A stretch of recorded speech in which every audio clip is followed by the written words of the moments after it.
بھی مسائل پیش کیے جائیں اور تجارت سے متعلق بھی مسائل پیش کیے جائیں تو انشاءاللہ تعالی آپ حضرات جم کر بیٹھیں اور انشاءاللہ تھوڑا سا وقت آپ کا لیا جائے گا اور مسائل بیان کیے جائیں گے۔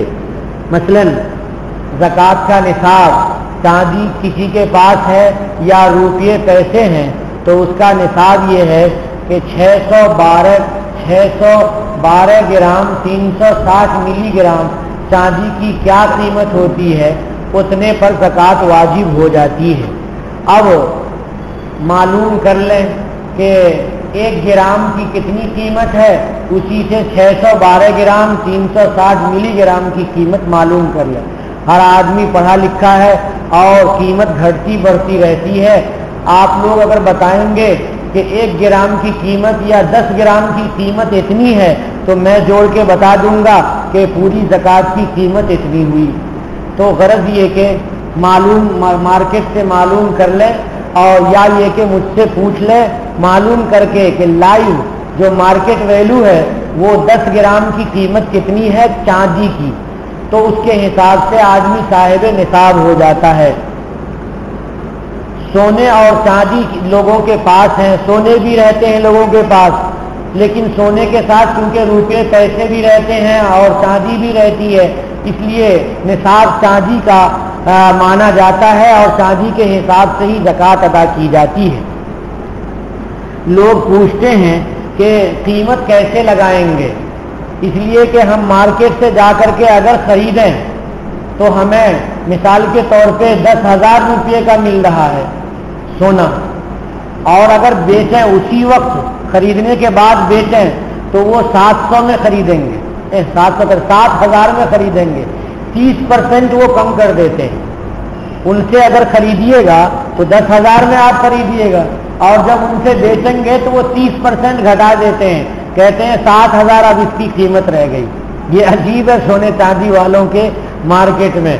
تو اس لیے ہمارے پاس جو زیور ہے اس زیور کو ہم لے جا کر کے معلوم کریں کہ ان زیوروں کو اگر ہم بیچیں گے تو آپ کے یہاں کتنی قیمت ہوگی، تو جتنی قیمت ہو اتنی قیمت آپ نوٹ کر لیں اور نوٹ کر کے پھر اس کی زکوٰۃ ادا کریں۔ کتنی زکوٰۃ ادا کریں گے؟ 40واں حصہ ادا کریں گے، 40 روپے میں سے 1 روپیہ، اور پرسنٹیج اگر نکالنا ہو تو 2.5%، 2.5% نکالنا ہوگا۔ 100 روپے میں 2.5 روپے نکالنے ہوں گے۔ تو یہ ہے سونے اور چاندی کی زکوٰۃ نکالنے کا طریقہ۔ اگر سونے چاندی کے علاوہ دوسرے مال بھی ہیں اور روپے پیسے بھی ہیں یا گھر میں استعمال سے زائد برتن وغیرہ ہیں اور استعمال سے زائد کپڑے وغیرہ ہیں، بعض لوگوں کے پاس 400 500 سوٹ ہوتے ہیں، تو جو زائد ہیں 4 جوڑے سے جو زائد ہوتے ہیں وہ زائد ہی کہلاتے ہیں بھائیوں۔ اور استعمال کے علاوہ وہ بہت سی چیزیں گھر میں رکھی رہتی ہیں تو ان سب کو جوڑ کر کے زکوٰۃ ادا کی جائے گی۔ لوگ پوچھتے ہیں کہ ہم نے زمین خریدی ہے اور مکان خریدا ہے تو اس پر زکوٰۃ ہے یا نہیں؟ اس کا جواب یہ ہے کہ خریدا ہے اگر بیچنے کے لیے، تجارت کے لیے، تب تو اس پر زکوٰۃ ہے، اس کی قیمت نکالیں گے اور قیمت نکال کر کے 2.5% ادا کر دیں گے، 2.5% ادا کر دیں گے۔ اور اگر زمین خریدی ہے رہنے کے لیے کہ پیسہ ہوگا تو مکان بنا لیں گے، تب اس پر زکوٰۃ نہیں ہے۔ اور اگر مکان کرائے کا ہے دیا ہوا تو مکان پہ زمین کی قیمت پہ زکوٰۃ نہیں ہے، جو کرایہ حاصل ہوتا ہے اور وہ کرایہ کھا پی کر کے بچا ہوا رہتا ہے تو جو بچا ہوا رکھا ہے اس پر زکوٰۃ واجب ہوتی ہے، اور وہ بھی اسی طرح سے 2.5% کر کے اور زکوٰۃ واجب ہوتی ہے۔ بعض لوگ کہتے ہیں کہ سال پورا نہیں ہوا لیکن ہم چاہتے ہیں کہ سال پورا ہونے سے پہلے ہی زکوٰۃ ادا کر لیں، تو اگر آدمی صاحب نصاب ہے، نصاب کا مالک ہے اور سال پورا ہونے سے پہلے ہی وہ زکوٰۃ ادا کرنا چاہتا ہے تو اس کی بھی اجازت ہے، وہ ادا کر سکتا ہے۔ اور اگر نہیں چاہے کہ سال پورا ہونے کے بعد ادا کریں تب بھی کر سکتا ہے. اور سال کا مطلب یہ ہوا اسلامی سال، کیلنڈر کے لحاظ سے اسلامی سال. ایسا نہ ہو کہ آپ انگریزی سال بولیں، اس لیے کہ انگریزی حساب سے ہر سال 10 دن کا سال بڑھا ہوا ہوتا ہے اور عربی کے حساب سے 10 دن کم ہوتا ہے. اس لیے ہمیں اسلامی سال سمجھنا چاہیے. بعض لوگ پوچھتے ہیں کہ ہمارے یہاں نابالغ بچہ ہے، نابالغ بچے کے پیسے ہیں، تو کیا نابالغ بچوں کے اوپر بھی زکوٰۃ واجب ہوگی ان کے پیسوں پر؟ اس کا جواب یہ ہے کہ نہیں، نابالغ بچوں کے پیسوں پر زکوٰۃ واجب نہیں ہوتی ہے. جب وہ بالغ ہوں گے اور پھر سال گزرے گا تب اس پر زکوٰۃ واجب ہوگی. بعض لوگ پوچھتے ہیں کہ اپنے یہاں سے اپنے مقام سے دوسرے مقام پر زکوٰۃ کی رقم بھیجی جا سکتی ہے یا نہیں؟ تو اس کا جواب یہ ہے کہ ہاں بھیجی جا سکتی ہے، لیکن اس میں ترتیب ہے کہ سب سے پہلے زکوٰۃ میں اپنے عزیز قریب کو دیکھیں کہ کوئی آدمی ایسا تو نہیں کہ جو غریب ہے اور اس کو زکوٰۃ کی ضرورت ہے. اور اگر اپنے عزیز و قریب میں کوئی نہ ہو تو دیکھیں پاس پڑوس میں کوئی ہے یا نہیں. اگر نہ ہو تو اپنے گاؤں شہر میں دیکھیں کہ کوئی ہے یا نہیں. اگر نہ ہو اور دوسری جگہ کے لوگ زیادہ محتاج ہوں، غریب ہوں، بہت سے ملکوں میں بہت سے علاقوں میں لوگ بہت پریشان ہیں بھائیوں، تو ان لوگوں کو زکوٰۃ کی رقم بھیجی جا سکتی ہے، اس میں کوئی حرج نہیں.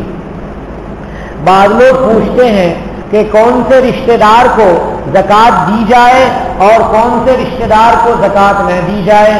تو اس کا جواب یہ ہے کہ آدمی اپنی نسل، آگے جو نسل چلتی ہے ان کو زکوٰۃ نہیں دے سکتا، اور جس نسل سے وہ پیدا ہوا ہے اس کو بھی زکوٰۃ نہیں دے سکتا.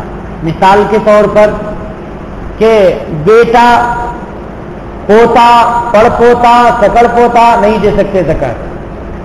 بیٹی، اس کی بیٹی، اس کی بیٹی، اس کی بیٹی نہیں دے سکتے زکوٰۃ. اور باپ، باپ کا باپ، اس کا باپ، اس کا باپ زکوٰۃ نہیں دے سکتے. ماں، اس کی ماں، ماں، اس کے ماں باپ، پھر ان سب کے ماں باپ، ان کو زکوٰۃ نہیں دے سکتے. باپ ہے تو باپ کے بھی ماں اور باپ ہیں تو ان کو، اور ان کے ماں اور باپ ہیں ان کو اوپر تک زکوٰۃ نہیں دے سکتے. دائیں بائیں دے سکتے ہیں. کیا مطلب ہوا؟ بھائی کو دے سکتے ہیں، بہن کو دے سکتے ہیں. بھائیوں کو زکوٰۃ دے سکتے ہیں، بہن کو زکوٰۃ دے سکتے ہیں اگر وہ صاحب نصاب نہیں ہے. اور بھائی کی جو آگے نسل ہے اس کو بھی دے سکتے ہیں، بہن کی آگے نسل کو بھی دے سکتے ہیں. یعنی بھائی کے بیٹے، بھتیجے بھتیجی، بہن کے بیٹے بیٹی، بھانجے بھانجی، یا بھانجا بھانجی سے آگے چلا جائے یا بھتیجے بھتیجی سے آگے چلا جائے، ان سب کو زکوٰۃ دے سکتے ہیں. اور اس کے علاوہ پاس پڑوس کو تو دے ہی سکتے ہیں. بات سمجھ میں آ رہی نہیں آ رہی ہے؟ ہاں، یہ سارے مسئلے معلوم ہونے ضروری ہیں. مسلمان ہونے کے لیے علم دین بھی فرض ہے، یہ سب معلوم ہونا ہر آدمی کو ضروری ہے. مدارس میں زکوٰۃ بھیجتے ہیں تو مدارس میں جب زکوٰۃ پہنچ جاتی ہے اور فقیر غریب طلبہ پہ خرچ ہو جاتی ہے تب زکوٰۃ ادا ہوتی ہے، یہی دیتے ہوئے ادا نہیں ہوتی ہے. اسی طرح سے یاد رکھنا چاہیے کہ مدارس میں کبھی کبھی زکوٰۃ کی رقم عمارت میں لگا دیتے ہیں، مکان بنانے میں، یہ جائز نہیں ہے بھائیوں. اور اسی طرح سے یہ بھی یاد رکھنا چاہیے کہ کوئی غریب ہے، مردہ ہے، تو اس کے کفن دفن میں زکوٰۃ کی رقم لگا دیتے ہیں لوگ، یہ بھی جائز نہیں ہے، کیونکہ زکوٰۃ کا مالک بنانا ضروری ہے. مردہ تو مر گیا تو مالک کہاں بنا وہ؟ اس لیے مردے کے کفن دفن میں زکوٰۃ کے علاوہ دوسرا پیسہ خرچ کرنا چاہیے. اور مسلمانوں کے پاس الحمدللہ خرچ کرنے کا جذبہ ہے، زکوٰۃ کے علاوہ بھی خرچ کرنے کے لیے پیسے مسلمانوں کے پاس اللہ نے دیے ہیں، رہتے ہیں. لوگ پوچھتے ہیں کہ زکوٰۃ کی رقم غریب اور فقیر آدمی کے اکاؤنٹ میں ڈال سکتے ہیں نہیں ڈال سکتے ہیں؟ ہاں ڈال سکتے ہیں. ان کو بتا دیں کہ آپ کے لیے میں نے